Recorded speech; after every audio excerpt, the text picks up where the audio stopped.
Hey Chuck, how you going? Good. Good. Looks like just you and I, is it? Had a feeling it might be just you and I. I can't. No problem. They don't give me any way to look and see who's signed up or anything. So Yeah, I wondered how that was done, or if it can be done. Maybe only the administrator. Who knows? yeah, I'm sure they will at some point have it. They almost have to. So Yeah. Oh well, we'll treat it as a warm down. I'm sure your TTT was a it was a good one. yeah, it was a good one. Yeah, certainly Nitro was. It certainly took what I had out of me, but my legs are just recovering a bit, so it'd be Sure. nice to have a bit of a dolly around the course. Yeah. How did Nitro do? Good. We got second. Second. We Good. we all finished together too, which was pleasing, to keep the bunch, especially from That's my incredible. point of view, because I'm probably the weakest link in that team. But I just basically held on. I didn't do any turns on the front because if I had, I would have just blown up.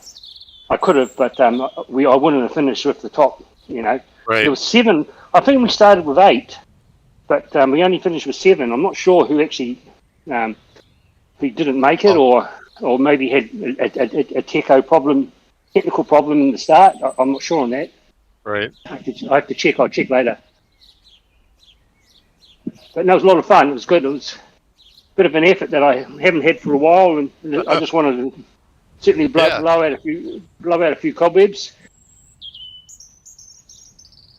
I'm going to stream this race. Okay. So maybe we can look back on it and Sure.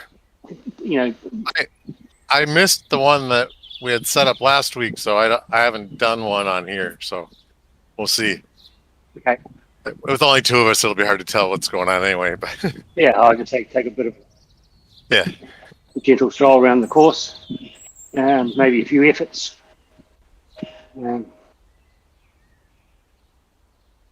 I've been doing a Wednesday lunchtime in my time zone thing on here, and Omnium or whatever you call it. 4 little races back to back with 5 minutes of. Oh yeah, I saw that between us. Yeah. I saw that in the schedule. Yeah. It's pretty fun. Yeah, no, I would like to be part of it. Well, today actually it's a public holiday in New Zealand, so that's why I'm able to make today. But the events that are scheduled normally, I think, Tuesday, and I think it's Tuesday your time, Monday out. Right. Yeah, Wednesday. Well, I'm getting Wednesday my time, Thursday your time. Yeah, we're ahead. So but of course, in your evening, it's our afternoon. So I'm at work. So it certainly doesn't. No. It doesn't suit. Yeah. But today it's what it's known. It's known as Mataringi, which is a New Zealand public holiday. It's a day they introduced last year to give some acknowledgement to the lining of the stars. Yeah. It's called Mataringi. Mataringi. It's a Maori word for Actually, to be honest, I'm not sure what it means, but I'm sorry. It's a Maori New Year. My wife tells me it's a Maori New Year. Okay. It's to do with the moon and the alignment of something, but there was a bit of opposition because a lot of the employees didn't want to have to pay another day, another day's leave, especially if you're an employee. Yeah. Right. Yeah. Oh yeah. Yeah. Yeah. Anyway, we've got 40 seconds. But I'll take it. Yeah.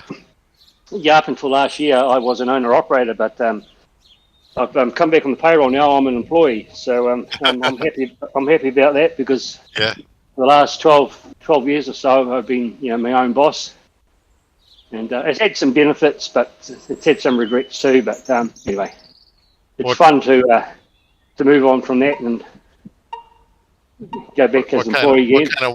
What kind of work, Kevin? Oh, I'm in telecommunications. Okay. I'm there's a you would have obviously be familiar with telecom. Telecom New Zealand has been rebranded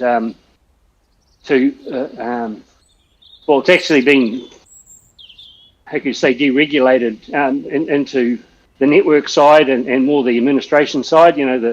Okay, sure, yeah.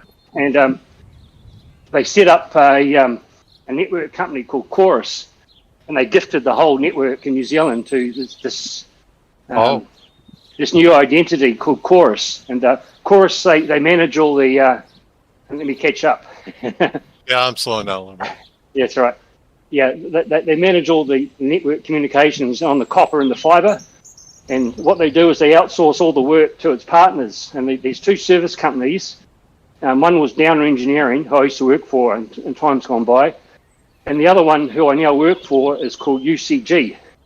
And UCG stands for Universal Communications Group. Okay. So, I got taken on by them last year after another, once again, restructuring in the industry. And so It's 40 years. A lot, yeah. Oh, absolutely. Like 42 years in the industry, and the amount of changes. I've been a bit of a survivor, fortunately. I thought my days were numbered, but I turned 60 last year, and I thought, well, maybe I'm getting too old now. I feel fit, and this sort of thing, what we do, keeps me reasonably fit. And I thought, well, I've still got a lot to offer. I don't want to hang up my boots yet. Anyway, I got a phone call about 2 months after I finished up as an owner-operator, it was the end of March of last year. And I got sort of an unexpected phone call because I didn't think I'd hear from this crowd, UCG. And they basically threw the kitchen sink at me, said, listen here, what do you want? So I said, well, I'd already started another job, actually, to be honest. And I thought, well, when you've been doing something for so long, over 40 years, I thought, well, even though I was happy in the new position, which was a tech-based job, I sort of took I couldn't sort of turn my back on and walk away from it. So I'd only just started this job, and I've been pretty committed, and I've been pretty loyal in my working career. But for one time, I thought, well, I started a job, I wanted to quit. But I had good reasons for it. And anyway, so the manager, he understood and said, no problem, okay, sorry to lose you, and I thought it best to go now than really drag on any longer. So I finished up with this other company and started with UCG. And actually, would you believe, just last week I've been through another once again restructuring, thinking that I might be surplus because, like, I predominantly work on the copper, even though I've done fibre before. Yeah. I predominantly work on the copper, sort of old school copper, and that's all getting phased out. Probably like in the States, you've got a lot of fibre and you've got wireless. You've got other solutions other than copper. So, but anyway, fortunately, I'm part of the future planning for now. So we'll see how long that takes me. If I can get another 5 years, like I'm 61 now, if I get another 4 or 5 years, I'll be happy. But it's nice to be busy. But in saying that, the work is still pretty quiet. Like I'm doing no more than what I was doing when I was an owner-operator. And that's the reason why I decided to drop that, because it just wasn't sustainable anymore. I just couldn't continue working because there was like no income. Right. Yeah, because if you're not working, you're not earning. Yep. So, yeah. Now I'm happy what I'm doing. Like I'm sort of considered like that guy, because I certainly I cover. Like I live in Auckland, and if you know New Zealand, Auckland that's the North Island, the upper half of the North Island. Okay. And I cover pretty much predominantly South Auckland. I work and live in the north of Auckland, but I will cover South Auckland. So I'm sort of like that guy if they want something done. And I've I don't mind, because it's nice to feel needed at times. You're the guy that can get stuff done, and you've got a history of getting it done, and that means a lot to people. Yeah, well, I hope to think that stays for a little longer, but I worked in the city, in Auckland City, for probably a good 15 years as an employee when I was working for Downer, and then after that, when I became an owner-operator back in 2010. But now most of my work is in the rural, but I do cover, as I said, when there's a need, I do cover these other areas and these other job descriptions. It gives me a bit of variety, which I enjoy.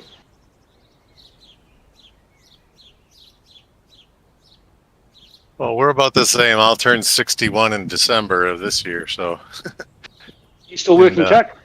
Still working. I work for a local county government in IT. Yeah. Been there 21 years now, so.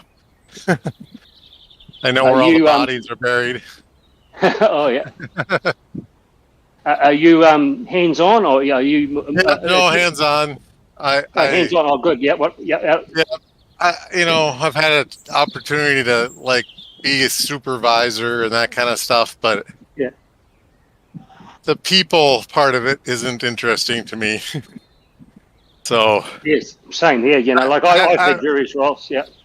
I have a really good team, and we kind of self-supervise and get work done, and that's what I like. We kind of throw all the work we got on a board, and some of us are stronger in one area than others, and it all kind of works out. So so bounce off each other, and it's good sort of you share that wealth of information or the knowledge and experience. Yep. I think that's how the younger guys get to learn stuff too, and I also encourage folks on all of our teams. There's about 20 of us kind of in a bigger extended team. Take your vacation time. Take your time off like you're supposed to, because that's when you learn what you don't know. Yeah. What the organization learns what they don't know. Yeah. If Kevin's around all the time, they go to Kevin. Yeah. Yeah. Well, that's right. And you're certainly showing that loyalty and commitment, and not afraid to step up. And I think just your own record sort of speaks heaps.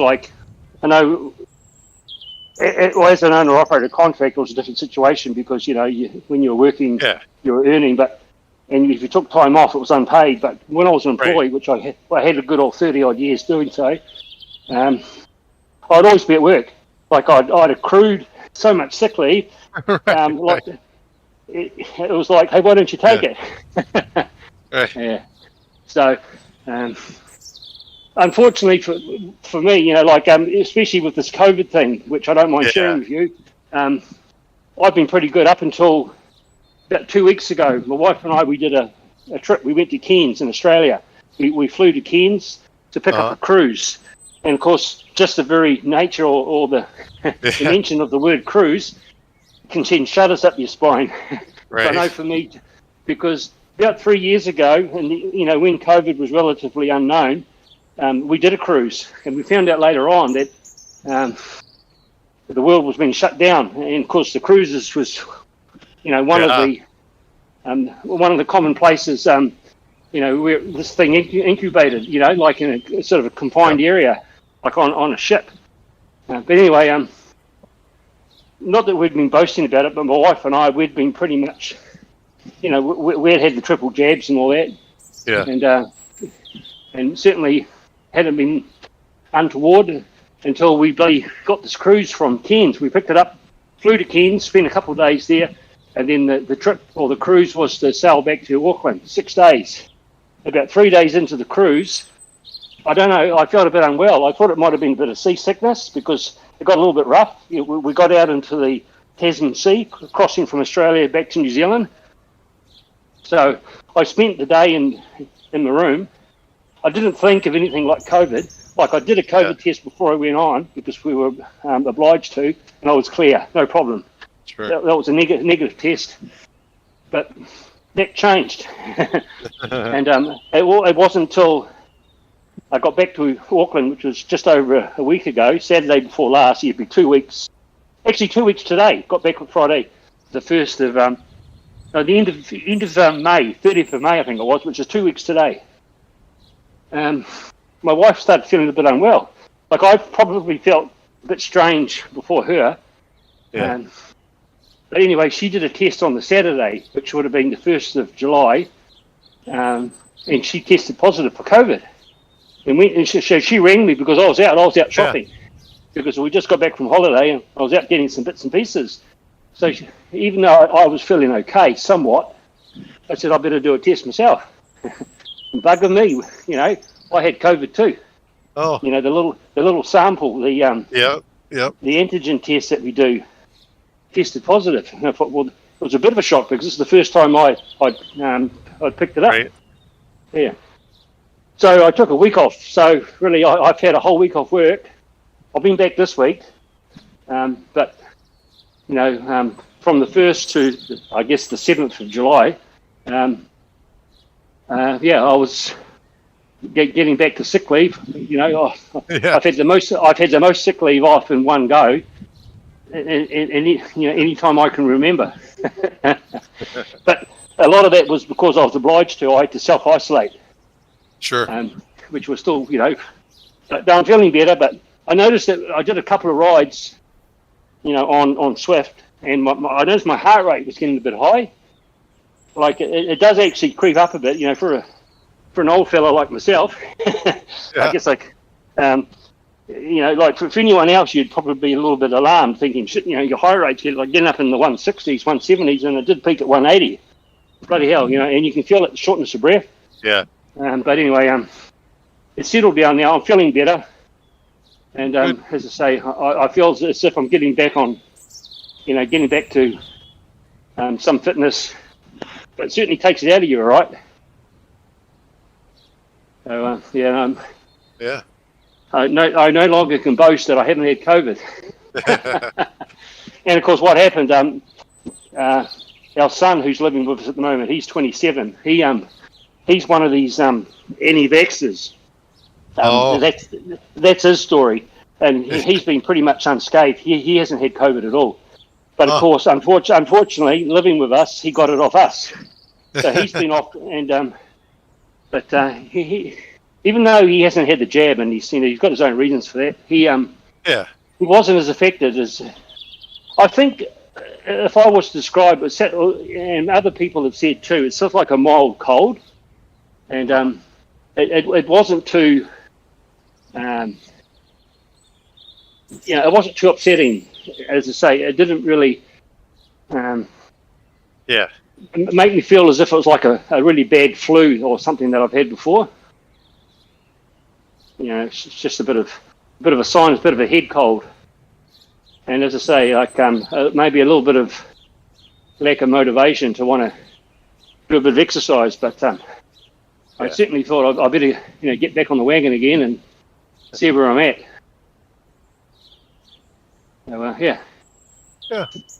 So the nitro blowout was a good indicator to see that I could hang in there. Sure. Yeah. Well, I did a Tuesday night, so 2 days ago, I did a outdoor time trial with one of the other guys that races for us, Eric Ware. Oh yeah, I know of Eric. Yeah. Yep, it's just a 10-mile kind of out and back time trial. But man, I was hacking up a lung at the end. I was just, not used to breathing that deep, and it was a little damp outside, and it's fun though. Yeah. Suffering's fun for some reason. I don't know why. Yeah. Oh, you feel better for it, after a bit of a workout. And, you certainly get things warmed up. I feel, rather than sitting around doing nothing and feeling sorry for yourself. Right. Well, and you probably recovered from it quicker and had a milder case because your respiratory system's pretty good. I'd like to think so, yeah. As I say, so it's sort of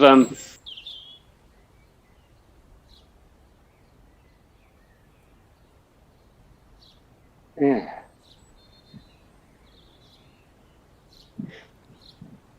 Well, in this game, I don't have my laptop has just got a built-in graphics card, right? It's a part of the CPU So I can only get 30 frames per second, and I don't get great graphics. Yeah. Yeah, no, For Zwift, certainly, for Zwift, I switched over to an Apple TV a year ago because my laptop kept crashing. Mm. You know, I built myself a PC. You're probably aware there's a community group on Facebook. You know, PC, Swift, whatever. But anyway, like I've been through all the platforms. I started off on a little tablet in the early days. You know, like you've been around as long as I have on Swift. You know, on 5 years now, pretty much. Yeah. And that worked okay, but you know, with all the changes and the updates, it wasn't adequate. I'd be getting freezes and lockups and all sorts of stuff. So I swapped to an old desktop, which we'd upgraded, you know, our home computer, which worked for a bit, and then that sort of started giving trouble. So I went to Apple TV too, and I got the little set-top box which I used, and that was good. But I like streaming and doing stuff on on the computer, which the Apple TV was really not possible to do that, and it was too awkward to use. So I read a little bit about, you know, I have played around, you know, with PCs before, just changing cards and that sort of thing. But I thought, well, I'll just see if I can build one. I thought I could maybe upgrade the PC that I had, but being an old proprietary type, it was a Dell PC. It wasn't really user friendly to want to upgrade individual parts. So I thought, stuff it, I'll just start afresh. So I contacted this guy on this PC, I forget what it's called now, but anyway. I know what you're talking about, You know what I'm talking about? Yep. This guy, Dave. Dave Higgins, I think his name is. Yeah, that's it. Yeah, Dave Higgins. Yeah, that's him. And he was certainly got a wealth of knowledge. And, you know, I certainly had a budget like everyone else. And I thought, well, I'll give it a go. And yeah, I've got my PC now. I bought one, and it works well. I've got Great. Yep. I've got my own graphics card, which is not a top of the line one, but it's affordable. It's a 1050 Ti. NVIDIA 1050 Ti. I've been looking at upgrading it, but at the moment I get 60 frames. I run it on a big, large screen TV, which I inherited from from my mum of all people. She changed her telly. She said, "Do you want this? This runs 60 frames." I said, "Yeah, no, why not?" So it certainly beats a little laptop. Oh yeah. And so I certainly set my pain cave up, if you like, which is my garage, a little area where I've got my bike, and I've got a treadmill too, which I use for running. I used to run outside, you know, like for all the Swift runs. Yeah. I used to run outdoors and just run with my mobile phone. But I thought the stuff that I buy a treadmill. I recently upgraded my my trainer, my cycle trainer. I bought one of the Kicker bikes. With a number of other people that have bought, you know, especially with the Black Friday sales. Yeah, we had the similar in New Zealand. So I got myself a Kicker bike, which that's got to be a nice change. Absolutely, really smooth to ride, but also humbling too. Like I started off, you know, probably in the early days, I started off on a Tax Genius, which was a wheel-on trainer, which at the time was considered like top of the line in the wheel-on trainers, but not knowing what was genuine, like. Yeah, you don't know any better. Certainly I started riding, and it certainly flattered what I really was capable of doing in the outside world, in the real world. A lot of my friends said, "Bloody hell, you should be in racing in A grade or B grade." And I said, "Oh well, different environment racing indoors as it is outdoors." So, but I was happy to go with it. And hence, when I first started Swifting, I was like top of the bees, which in reality was a dream. But hey, you know, it was fun because I was racing, and the effort felt real. Well, the effort was real, but the statistics probably a little bit flattering. So I got rid of that, sold that to a friend who was getting into Swifting, because I wanted to buy a wheel off trainer. So I bought a Wahoo Kicker Core, and I certainly had that for a couple of years, and my efforts certainly were not as, how could you say, not as good as what I'd been doing before. Right. You know, like so as I said, a little bit humbling. I certainly went from a high B to a low B, and at that time I was racing in the Zwift Racing League with the likes of like Jeff Duncan and Randy Scalborough, and a few of the other boys who are in better days. They were Bs, top of the, you know, and I know Jeff's dropped down to a C, but even still, he's pretty capable of a B. And I was racing, and I with Greg O'Neill, and we were racing in the Zwift Racing League in the Krypton League, but I was struggling to hang on, and just through attrition and whatever, I would always find myself at the back of the pack, but that didn't last long, and then I sort of still wanting to race, but reality set in, said I can't race in this league anymore. In the B, it's just too much. You know, I'll just have an early heart attack. So I dropped back to a C, and that's where I'm happy. I'm happy in the C's. Yeah. But actually, I tell you what, since getting the Kicker bike, I've gone through that stigma once again. You know, like you know, the Kicker bike is pretty accurate from what I hear and what I believe. Yeah. Because the Core made me, maybe it's age creeping in a little bit, but I feel that now I'm riding at a level that I think is relative to what can be considered real, you know, when you sort of compare the outside world. And I tell you what, it certainly has helped me ride outdoors, because, you know, I don't ride outdoors much these days other than events. But certainly the efforts that I'm doing indoors helps me, has helped me for when I've been racing outside. Like if I did like my last event, I actually won my age group. Nice. And I came, it was a 55-kilometre race, which I'm going to do again this year. It was known as the Lake Taupo Cycle Challenge. And there was, even though there's different options in that race, it gave me sort of, I don't know, just something to measure myself to see where I'm at. And I was really pleasantly surprised. Like there was 400 people in the race, so I came 11th overall.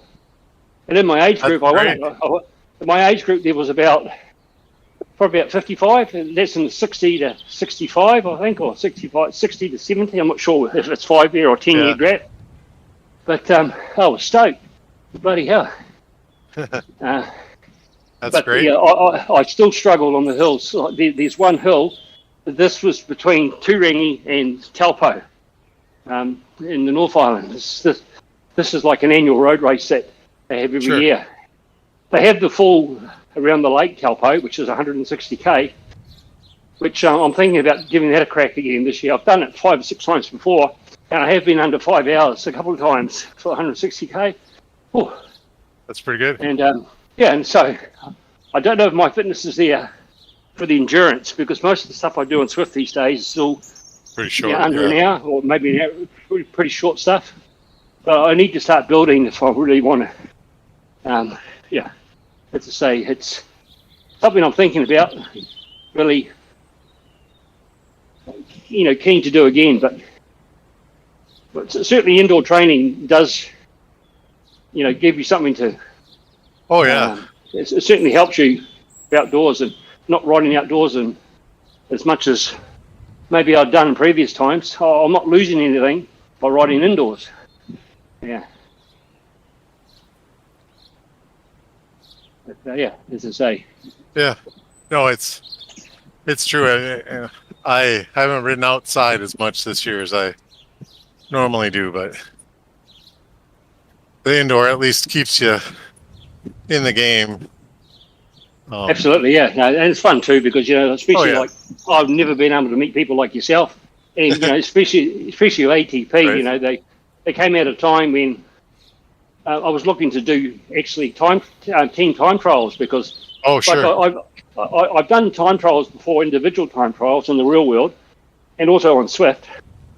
I used to be part of a triathlon group, when I was in triathlon, and I've done everything right up to Ironman. I've done Ironman, and I've done quite a few halves, and I still do once in a while, but I haven't done one probably for a couple of years now. I normally just go for a duathlon. But anyway.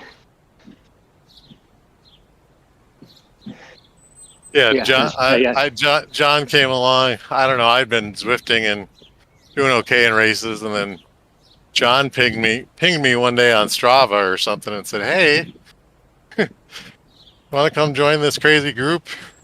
That was, I don't know, 4 or 5 years ago now. Yeah, it would be, and actually that wouldn't be at the time that I joined because initially I reached out to WTRL, Martin. He's now one of the owners of, coordinators of WTRL. Martin, you know who I mean, eh? Carew or something like that. I don't know. Yeah, he's the Englishman. The Englishman, yeah. David, yeah. Martin. Martin, yeah. And I actually rode for WTRL before I started, but Martin also knew John Moore. Sure. Oh yeah, and John Moore was looking to set up a group, and I thought, well, why not? That sounds a lot of fun. So for a while, I had loyalties with WTRL as well as with ATP. Yeah. And, I stuck with ATP. And of course, occasionally I do. Sure. I have ridden for like NZ Bro and a couple of New Zealand teams. There's another one which I'm part of now, 4-star. Only because the timing. Like some of the events I just can't do, which I want to do. I just can't do ATP. Yeah. I recently did a series, a dirt series, which I enjoyed, but I had to join a dirt team because I couldn't do it with ATP. Right. But my loyalties with ATP, I've been with them long, and certainly it's a lot of names that I sort of associate with, which I continue to do so. So, yeah. Yeah, I for a long time I've gotten up really early in the morning and I ride with an Australian group fairly often. Team ZF. Zwift used to be Zwift Fitness. Pete Donahue and there's a few folks from the States that get up early and ride those rides. Yeah, well, I certainly make the effort, just to sort of be involved. And as I say, it's just incredible. I talk to people about it all the time. They're like, "Well, how can you be indoors on the trainer at 5 a.m?" And I said it's fun. You get to talk to people in New Zealand and Australia and all over the place, all over the world. Yeah, it's just amazing. And up until just about a year ago, I was pretty isolated. Not saying that it really was a problem, but there was no other ATP members in New Zealand until Sonia, as you probably know, Sonia Foote joined us. So it was nice to hear about her coming along. So last year, about this time, maybe a bit later, I had to go to Rotorua, which is where she lives. So I said, let's catch up. So I've actually met Sonia a couple of times. And I just raced with her, of course, on the TTT, on the Nitro effort. So it's nice to be able to meet people, like what's happened, where you're from. There's lots of people that have met up that probably didn't know each other before, and have actually met up in real life. Yeah, I'm actually going to bump into John in 2 weeks. We're going to be in the same city one day, and out in Oregon. So it'll be fun to meet those guys.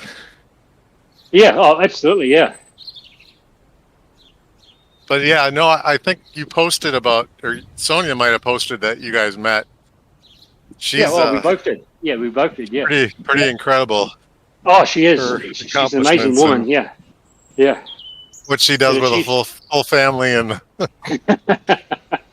you just her background. Sort of just getting to know somebody, and she's, all I've can usually tell about people is my common interest with them on Zwift, well, what they do outside of Zwift. Like certainly Sonia's got a bit of a background at elite sport level. She's represented New Zealand before in the Commonwealth Games, and she's certainly and a great person too. Pretty knowledgeable person. Very academic too. So and certainly someone you can relate to. It's fun. Putting aside what their vocation may be, just be able to interact and relate and socialise with people. It's all that makes it so much more fun. Like like last year when I did this Taupo ride, Sonia did the mountain biking, which is her bread and butter, if you don't mind me saying, and she actually won it.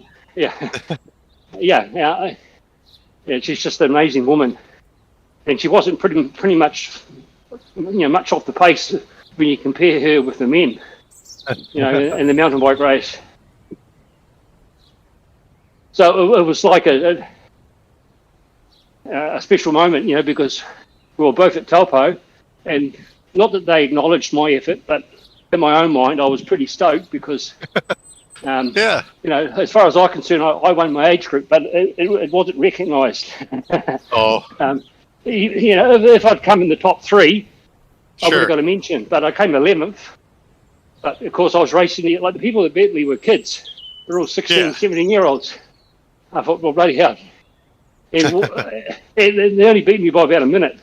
I think it was the last climb, and that even in the real world. Sorry, even in the virtual world on Zwift. Right. I don't know how people do it. I just can't go up hills fast. It just blows me up. Oh. Yeah, me too.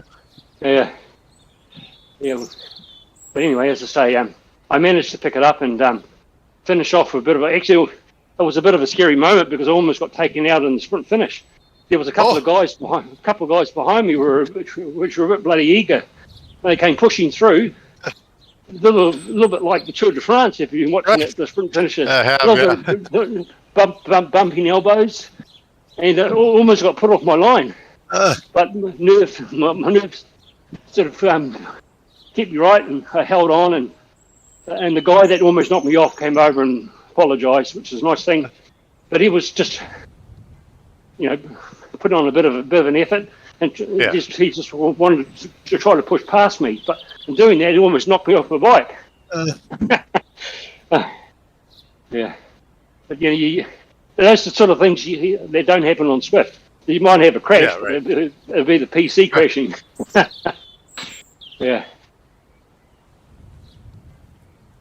I've done some outdoor criterium racing too, and the last one I did, I was in the pack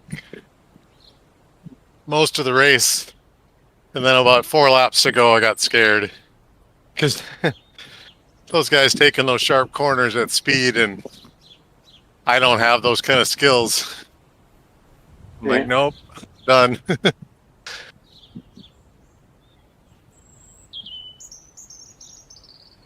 It's fun though. I don't know. Something about the competition kind of still keeps me going, whether it's the virtual stuff or outdoors. It's just fun. Yeah, and also it's more the interaction, the socialising aspect. Like even like we're communicating now on Indie as I say, you just can't. Yeah, I don't. You really can't doubt Zwift, for more reasons than you're really aware of. Right. It's just being able to interact with people visually and as well as verbally too. It's just a platform that just amazing, and it's always evolving, developing, and even with other platforms, like I've raced on Ruby, on Full Gas, and now Indie Velo, as I say. It's just so interact.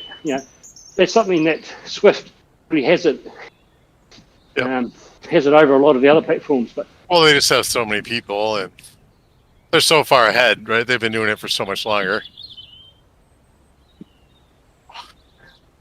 I do like this one. I've gotten to be a smarter racer racing on here, so I even take that over to Zwift, and I feel more confident in the draft, even over on Zwift after riding here. So. Yeah, well, actually, when I first started on Indiviello, I was sort of racing. Actually, most of the racing, well, probably all the racing, with the exception of this. I think I might have done one once before where I had real people, and that was ATP. But most of the races I've done have all been with bots. And then, of course, if you finish well in a race, you get ranked and you put up a class. And my last one I did was about a week ago where I just came back from holiday. And as you know, I had the COVID. I wasn't really feeling 100%, but I started off with good intentions, but I lasted one lap. It was a 10, something similar to this, but it was on the oval circuit. It was just too much. So I just treated it as a, just as a low effort. But as I say, I just couldn't match it with some of the bots. When I started off, I was able to hang in there, but I think I was maybe riding a little bit ahead of my ability, I guess the ability of some of the other bots, but anyway. Sure. Yeah. Well, there we go. Look at that. We finished. Good. Yeah. So what's happening with these TTTs with on this platform? Do you know? Well, so OTR is there? No, is it? No, it's not OTR. It's Foudre or something. Some guy in England. Oh, yeah. Is organizing this TTT league, and the way it works is from Sunday to Sunday is the week you can race, and you can pick whatever time you want. Set up a team, set up the race yourself, which is what I did, and that's why I could change it when you said, "Hey, it's on the wrong day." I just went in quick and changed it. Oh, great! So we can make these run whatever time of the day we want, whatever day we want, as long as it's in that week time span. So this was week 2. This was week 2. I think it's a 4-week thing, and then that's considered a one series or something like that. I don't know exactly how he's doing it. I just thought it would be good for ATP to get in, given our history with TTTs. It's just really hard, like you see, it's just really hard to, especially in the U.S. in the summer, it's really hard to find people. So I'm open to doing it other times of the day. I just picked that time because I knew some people would double up from whatever other thing they were doing. But we could do it mornings. We could do it some other time where, that works. Yeah, well, for you and maybe some other people too. If it's during the week, Monday to Friday, our time, the morning's probably around 6 a.m. You're on the East Coast, aren't you?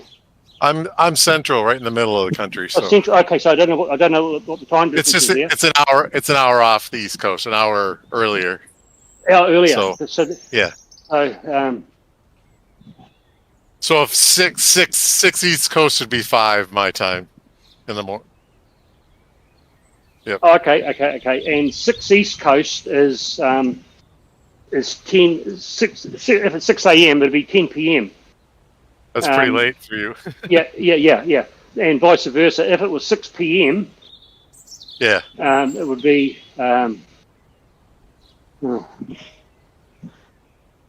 what's it? Add 20 hours. I think it is. Add 20 hours to American time to get New Zealand time. So Oh, that's what it would be. So 6 a.m. will be 10 p.m. So it's a time that's good for you. Like in the evening, which is when most of you guys race, around 6 to 7 p.m. is usually around 2 o'clock and 1 to 2 o'clock in the afternoon the next day, which is when I'm at work. That's why I can't do it. So I'll have to look at what works schedule wise and see if we can get some other folks, because there's been talk for quite a while about finding an earlier time zone or but we'll see. The weekends is like a Sunday, which would be a Saturday for you. I don't know how that stacks up. during the day would be okay. So Okay. a time that's good for you now, and for you to do it on a Saturday, and that would correspond to a Sunday here. Like what we do about this time, about what we're doing now. Okay. So, like at the moment, it's Thursday in America, isn't it? Where you are? Yeah. It's Friday afternoon here, and the time is 20 to 2. So it's 1:40 p.m. on Friday afternoon. Yeah. So this time maybe if it was sort of like a Saturday Sunday as opposed to a Thursday Friday, like what we're doing now. Okay, that's a good idea. Yeah, that's one option. The other option would be I don't know how, like in the morning, but I think in the morning that would probably be too late. For you guys, for you. Yeah. Oh, well, equivalent. Yeah. Anyway. Yeah. Okay. I'll think about it a little bit and see what we can do. Yeah. Sounds like a good plan. Well, the other thing too is then, especially in the